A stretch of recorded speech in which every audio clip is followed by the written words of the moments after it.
Bonjour Willy de Megatuto. Aujourd'hui je vais vous montrer une application Android.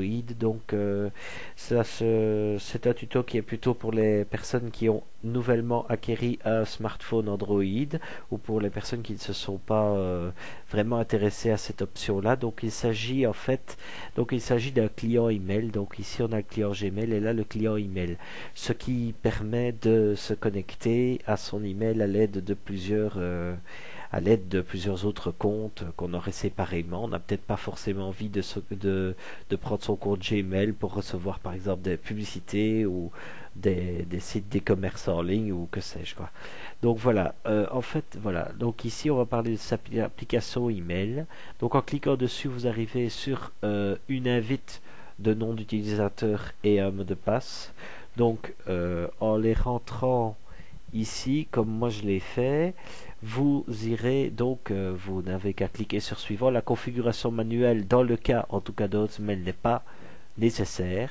Donc ici, en cliquant, vous aurez cet avertissement accès pop. Moi, ça n'a absolument rien changé dans mon Hotmail. Donc moi j'y vais les yeux fermés. J'ai cliqué sur OK. Donc ici, il va marquer vérification des paramètres du serveur entrant et sortant.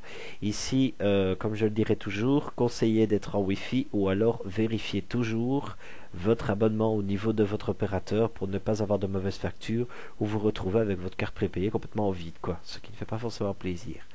Donc ici, vérification des paramètres du secteur sortant et entrant. Ça va prendre un petit peu de temps. Moi, il s'agit de photos, donc c'est pour ça que ça ne bouge absolument pas. Donc ici, voilà, ça met votre compte est configuré et la messagerie le sera bientôt.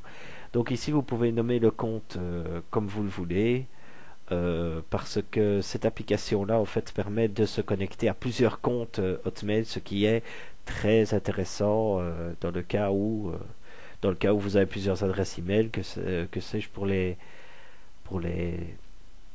pour les commerces en ligne et tout ça. Donc ici, voilà, donc ça c'est fait.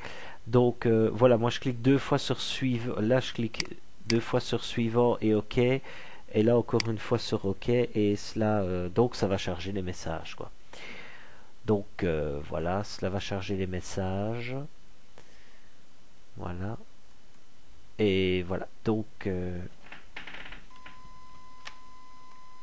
comme je voilà, donc ici à partir de la page principale. Vous pouvez aussi, pour configurer un petit peu la fréquence de consultation et tout ça, cliquer sur Options. Moi, c'est ce que j'ai fait. Et cliquer sur Plus, ici.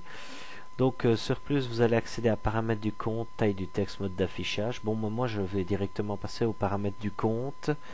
Voilà, donc petit conseil aussi, c'est de régler la fréquence de consultation. Donc régler la fréquence de consultation, ça permet aussi, comme je le dis encore, dans le cas d'une connexion 3G, peut-être ne pas se retrouver tout le temps connecté sans qu'on le veuille ou quoi. Une notification d'email aussi, ça permet d'être averti dans le cadre si vous recevez un nouvel email. Donc voilà quoi. Donc je vous ai montré pour l'application email de Android. J'espère que vous en ferez bon usage. Willy de Megatuto.